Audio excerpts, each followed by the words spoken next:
അച്ചുവിൻ്റെ സ്കൂളിൽ നിന്ന് teacher message ഇട്ടിട്ടുണ്ടായിരുന്നു, അവനെ ഇനി സ്കൂളിലേക്ക് വിടണ്ടെന്ന്. ക്ലാസ്സിലെ കൂട്ടുകാരെ അവൻ വല്ലാതെ ഉപദ്രവിക്കുന്നു എന്ന്. ഒരു പ്രാവശ്യമല്ല, പല പ്രാവശ്യമായിരുന്നു. ഇനി അങ്ങോട്ട് വിടണ്ടെന്ന്.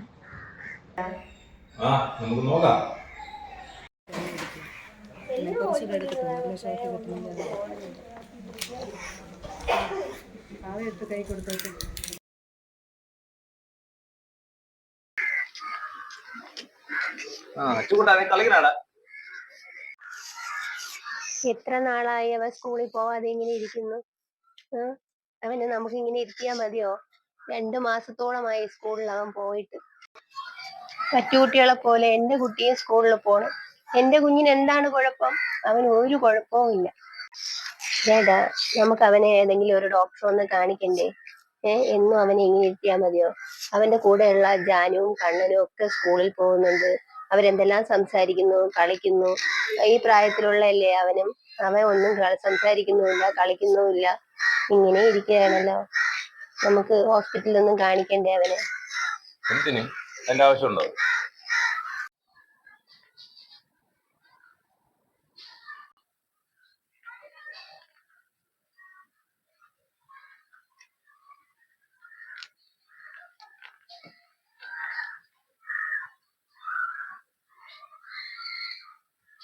ചേട്ടാ, നാളെ എന്തായാലും നമുക്ക് ഒന്ന് ഹോസ്പിറ്റലിൽ കൊണ്ടുപോകാം.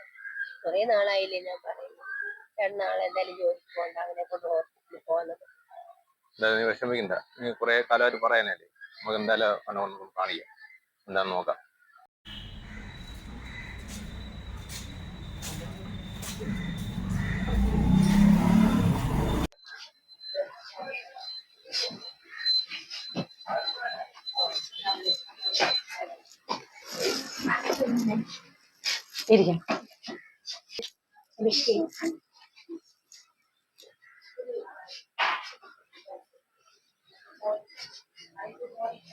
വയസ്സ് എത്രയാ മോന്റെ?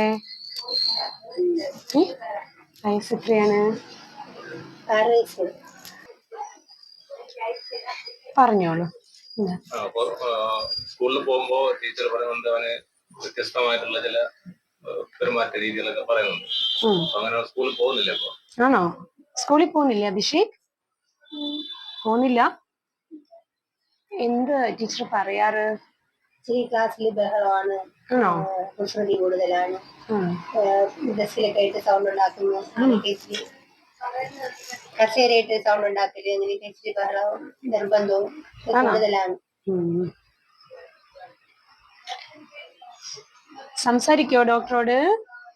സംസാരിക്കോ? ആണോ? ക്ലാസ്സിൽ എങ്ങനെയാ ടീച്ചേഴ്സ്? നല്ല ടീച്ചേഴ്സ് ആണോ? ഷീഖ്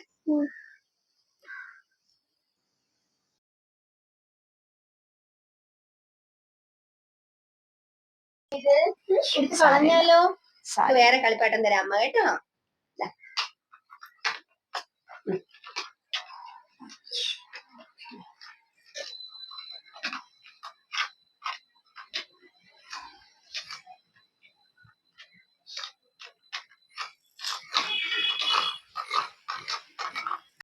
നമ്മളൊരു റേറ്റിംഗ് വെച്ചിട്ടാണ് നമ്മൾ നോക്കുന്നത്.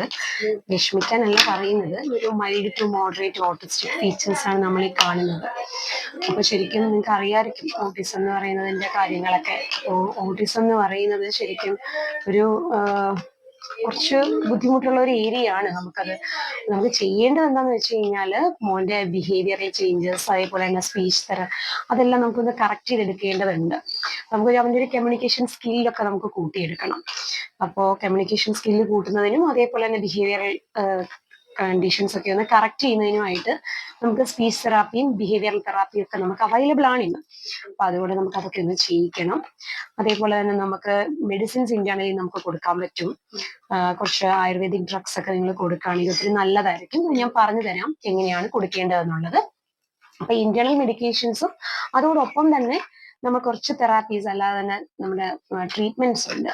ഇപ്പൊ നമുക്ക് ഗവൺമെന്റ് ഹോസ്പിറ്റലുകളിൽ, എല്ലാ ആയുർവേദ ഹോസ്പിറ്റലുകളിലും നമുക്ക് അതിനുള്ള ട്രീറ്റ്മെന്റുകൾ അവൈലബിൾ ആണ്. പ്രത്യേകിച്ചും ഡിപ്പാർട്ട്മെന്റിൽ, ആയുർവേദ കോളേജസിൽ, മെഡിക്കൽ കോളേജസിൽ എല്ലായിടത്തും തന്നെ നമുക്ക് ഇങ്ങനൊരു ട്രീറ്റ്മെന്റ് അവൈലബിലിറ്റി ഉണ്ട്. അപ്പോൾ അത് മോന് കൃത്യമായിട്ട് നമുക്കത് ചെയ്യണം. പിന്നെ നമുക്ക് റെഗുലർലി നമുക്ക് ഈ പറഞ്ഞതുപോലെ ഓട്ടിസം ട്രീറ്റ്മെന്റ് ഇവാലുവേഷൻസ് നമുക്ക് കൃത്യമായിട്ട് നടത്താൻ പറ്റും. അപ്പൊ അതുകൊണ്ട് തന്നെ മോന് ഒരു നല്ല വ്യത്യാസം, പ്രകടമായ ഒരു വ്യത്യാസം നിങ്ങൾക്ക് അത് കിട്ടും. അതിനകത്ത് വിഷമിക്കേണ്ട, നമ്മളെല്ലാവരും ഒരുമിച്ച് ചേർന്ന് നിന്നുകൊണ്ടാണ് എപ്പോഴും അവന്റെ ഒപ്പം നമ്മൾ ഉണ്ട് എന്നുള്ള ഒരു ഫീൽ അവൻ എപ്പോഴും കൊടുക്കണം എന്നുള്ളതാണ് നമ്മൾ ചെയ്യേണ്ടത്. അവനെ ഒറ്റപ്പെടുത്താതിരിക്കണം. ഒരിക്കലും അവനെ ഒറ്റയ്ക്കിരുന്ന് കളിക്കാനോ അങ്ങനെയൊന്നും അവനെ ഒറ്റയ്ക്ക് ഒന്നിനും വിടണ്ട. എപ്പോഴും നമ്മൾ കൂടെ ഉണ്ടാവണം. പിന്നെ പ്രത്യേകിച്ചും ഇത്തരം കുട്ടികൾക്ക് വിഭിന്നമായ എന്തെങ്കിലും ഒരു ശേഷി ഉണ്ടാവും. അത് ആ ഒരു ഇതെന്താണ് തന്നെ മോനിങ്ങനെ ശ്രദ്ധിച്ചിരിക്കുന്നല്ലേടാ. അപ്പോൾ ശരിക്കും അങ്ങനെയുള്ള കുട്ടികളെ അത്തരം കാര്യങ്ങൾ നമ്മള് പേരൻസ് തന്നെ ആയിരിക്കും അത് നോട്ടീസ് ചെയ്യപ്പെടുക. എന്തെങ്കിലും ഒരു പ്രത്യേകം കഴിവ് അവന് ഉണ്ടാവണം. അപ്പൊ അത് അങ്ങനെ ഉണ്ടെങ്കിൽ അത്തരം ഒരു സ്കില്ല് നമുക്ക് ഡെവലപ്പ് ചെയ്തെടുക്കാൻ പറ്റണം. അപ്പൊ ഡോക്ടറെ കാണാൻ വരുമോ? ഡോക്ടർ ആന്റിയെ കാണാൻ വരുമോ? അമ്മയെ തന്നെ നോക്കിക്കൊണ്ടിരിക്കണേ. ഡോക്ടറെ ഇഷ്ടായില്ലേ? നമുക്ക് അവന് വേണ്ടിയുള്ള ട്രീറ്റ്മെന്റ് ഒക്കെ ചെയ്യാലോ അല്ലേ അഭിഷേക്?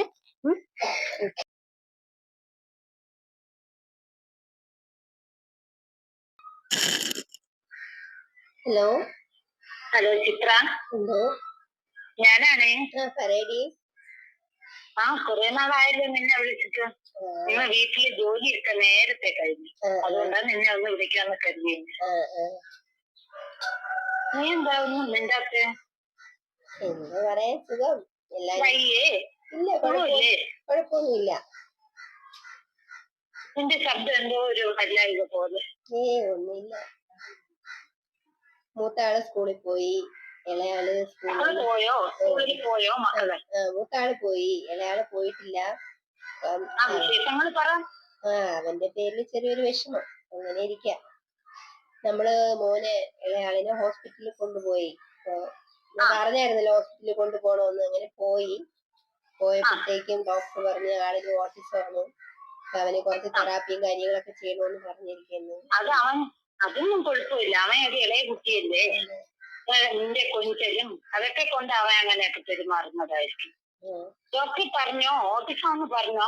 ഓട്ടിസം ആണെന്ന് പറഞ്ഞു. അവന് കുറച്ച് തെറാപ്പി, അതിന്റെ വിഷമോ നിനക്ക്? അതെ. അപ്പൊ അതിന്റെ ഭാഗമായിട്ട് കുറച്ച് തെറാപ്പിയും കാര്യങ്ങളൊക്കെ ഉണ്ടെന്ന് പറഞ്ഞു. അപ്പൊ എനിക്ക് അതിനെ കുറിച്ച് ഒന്നും അറിയത്തില്ല.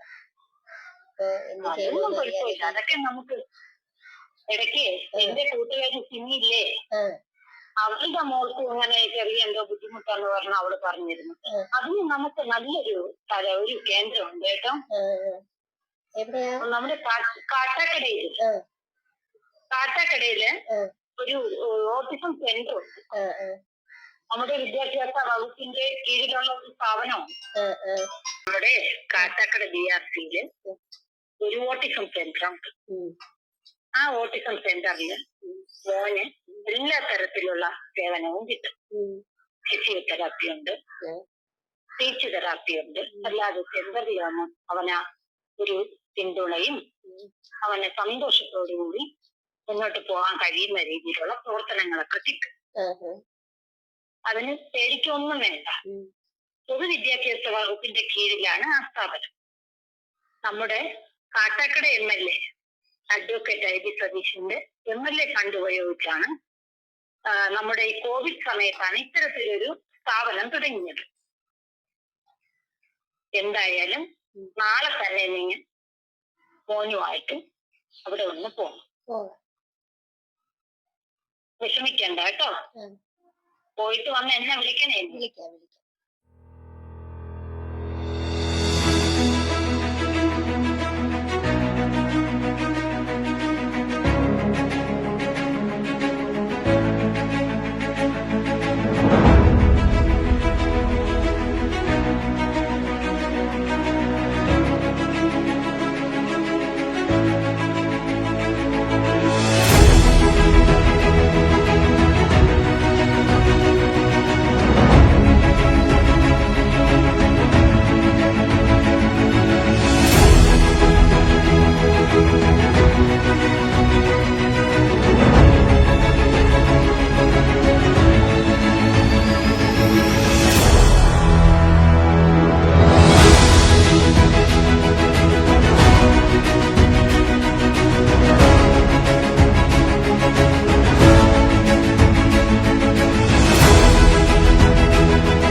ചേരുക നാം ശുഭജീവിത വീതിയിൽ. ആഹ്ലാദത്താൽ വിടരുക നാം പുതുചിറകുകളോടിനി. ചേർത്തു പിടിക്കുക ജീവിതങ്ങളെ ഹൃദിയിൽ അമൃതമൊരു പുണ്യജന്മമായി. ചേർത്തു പിടിക്കുക ജീവിതങ്ങളെ ഹൃദിയിൽ അമൃതമൊരു പുണ്യജന്മമായി. വിടരട്ടെ ജീവിതം ഈ വിധം, മനുഷ്യജന്മമൊരു കുറവല്ലറിയുക. വിടരട്ടെ ജീവിതം ഈ വിധം, മനുഷ്യജന്മമൊരു കുറവല്ലറിയുക. പുതുസാധ്യത തേടും ജന്മകൗതുകം അറിവായി അമൃതായി അക്ഷരങ്ങളിൽ. ചേതനാമൃതം നിറവോലട്ടെ പുതുപുഞ്ചിരി വിരിയട്ടെ. ചേതനാമൃതം നിറവോലട്ടെ പുതുപുഞ്ചിരി വിരിയട്ടെ. പുതുപുഞ്ചിരി വിരിയട്ടെ.